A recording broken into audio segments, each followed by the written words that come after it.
Ladies and gentlemen, there are two reasons why I decided to take time to go through retired Bishop Silas Yego's interview with the Nation team. And if you managed to pick Sunday Nation today, on page 5, it's a very interesting article here. Silas Yego, retired bishop, saying how he failed to strike a deal between Uhuru and William Ruto.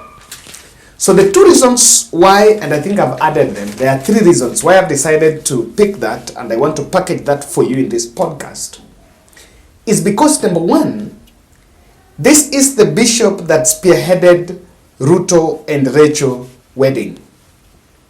So they have that attachment. Number two, this bishop worked closely with all the presidents.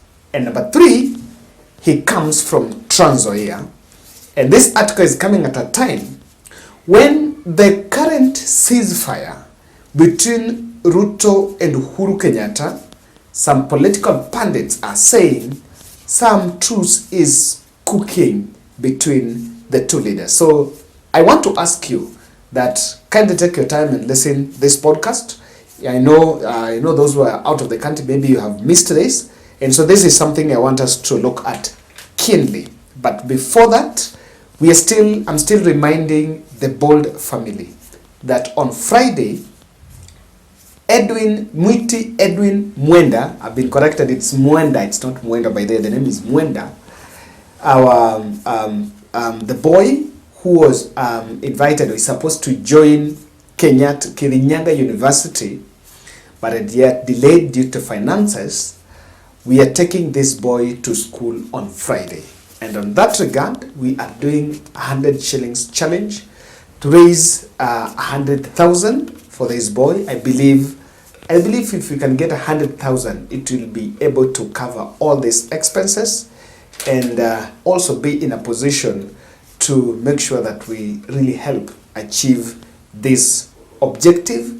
And I'm also reaching out that apart from the finances, there is, in this endeavor, there are other requirements, phone, laptop, even nguo, that are needed. So you can also plug in a different way. And I'm just so touched because today I received, I think, a call from a lady. I don't know, is it Madhya or I think it's Madhya. Someone tell me, is it whether Madhya is in Nyeri or kuna hii yenye ni ya Rigathi, kuna another place inaitwa Madhya. Someone just called me telling me, Kevin, mimi nauza manguo, and passed through here and picked some 2 trousers for the boy, and I'm touched.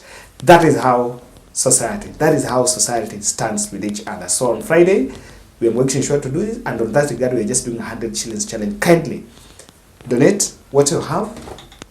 Help us achieve this. This will be, for this year, kijana nikimpeleka shule, I think this will be big for us, and we shall do this on Friday. Now, back to Yego, Silas Yego's interview. It is a way of, he has spoken on a number of issues, but I just want to pick up something for us here. He said that, and he was asked this question, who else was involved in the reconciliation bid between Ruto and Uhuru? That is saying there were many clerics who included Archbishop Anthony Muheria, Catholic Bishop of Nyeri Diocese, Jackson Ole Sapit, the Anglican Church of Kenya. I doubt whether he even wanted it.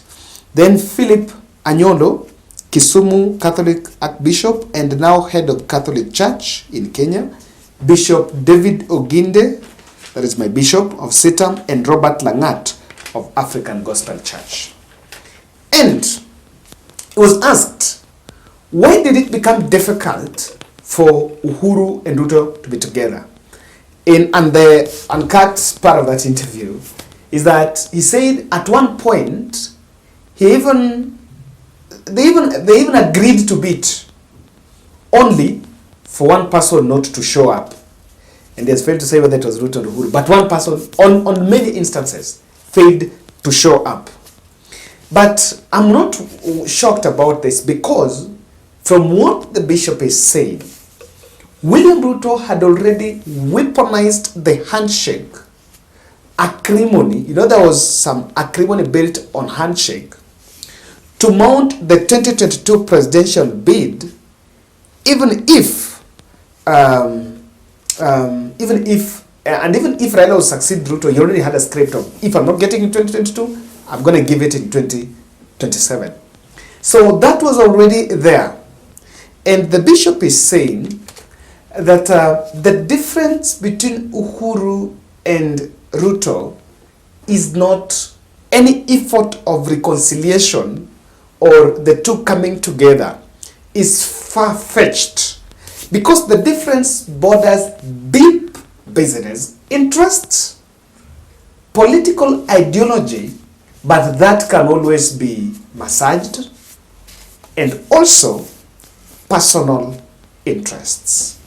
So remember the stories of the Livondos. Remember, I was asking, where is Livondo? We'll have to look at that. Remind me we do ask where Livondo is. So it's deep, and it's saying it's not there. Even though Kenyans might see that there is some ceasefire, people are not talking, but it's not there. Anyolo also says his second point, that while Kenya Kwanza leader looks shrewd and visionary in public, the bishop is wary that wastage of resources is crippling this administration, taking a direct swipe at the interdenominational events whooping millions. He is asking, why are we fueling huge guzzlers that are really taking a lot of money from a lot of public money to attend all these hyped interdenominational events, saying that if he's going to take a minute, getting a minute with William Ruto, he will tell him about wastage of resources.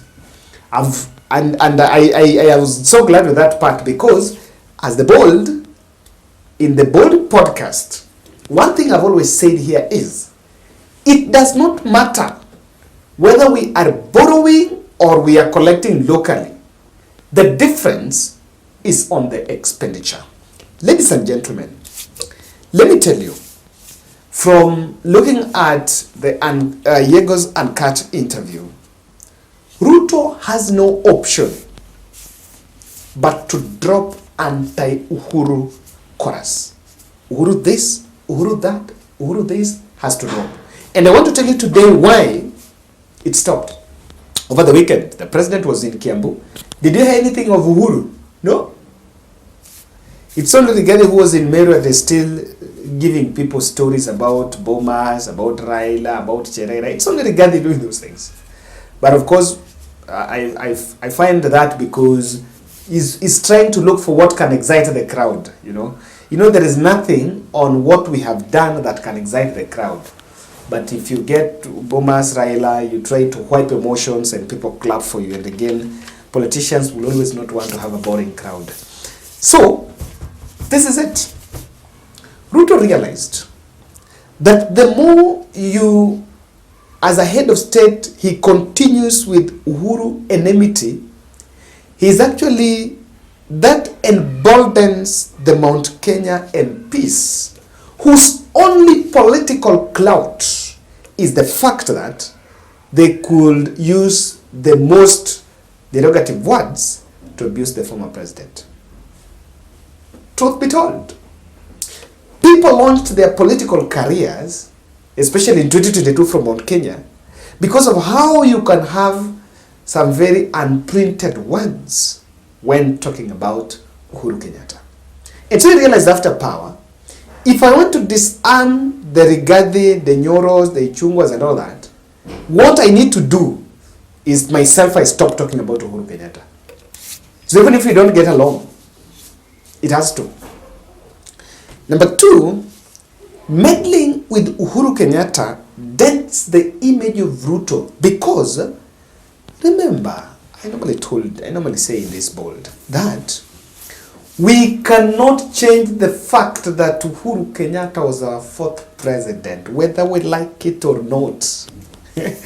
You can do anything. You can do anything stupid. You can say anything stupid about Uhuru Kenyatta, but you cannot change the fact that Uhuru is our president. And remember, the day we did some very reckless attack on the Northland City, it was all over in Al Jazeera, CNN, and BBC. At the global stage, Ruto is trying to project himself as a very decent person. So he has to tone down, because the more you touch Uhuru Kenyatta, the whole African continent and the whole world follows it. This is a president going after the former president. Remember how the issue about the Brazil took. And today, if you can jail your predecessor, really, you can make headlines. And so he knows very well that that cannot continue, even if we don't make options. Now, thirdly, the public accountability rests on Ruto, and Uhuru is a scapegoat. By the way, if you cannot lower the cost of living, it is not politically tenable until 2027 to rest the blame on the son of Mama Ngina. It is not politically tenable. Potent. The potency of that narrative to mount, to project yourself as a savior. But then, on one side, you cannot project yourself as a man with all the solutions, but on the other side, you want to blame your predecessor. It is not politically there. But I want to make a political prophecy. And let me tell you, as things go, Kenya Kwanza do not have a spark in Mount Kenya. But William Ruto still is sticking with the 2022 political playbook of I need to get Rift Valley and Mount Kenya. And because he knows that his point, the way Mount Kenya people endeared himself before the Mount Kenya voters, was to be seen as a savior from an imaginary slavery under Uhuru Kenyatta. There will be an attempt towards the next general election that Ruto will have to look for where Uhuru is and have two options. Either ask for a handshake. If he doesn't get a handshake with Uhuru Kenyatta, which will be in the back room, then he will come out and start anti-Uhuru venom in 2027. And the tragedy that, allow me to use this word tugege. We allowed, it was not banned. The tugeges, we still buy that narrative. Let's meet and get why Ruto is getting to Nyanza. Tukutane.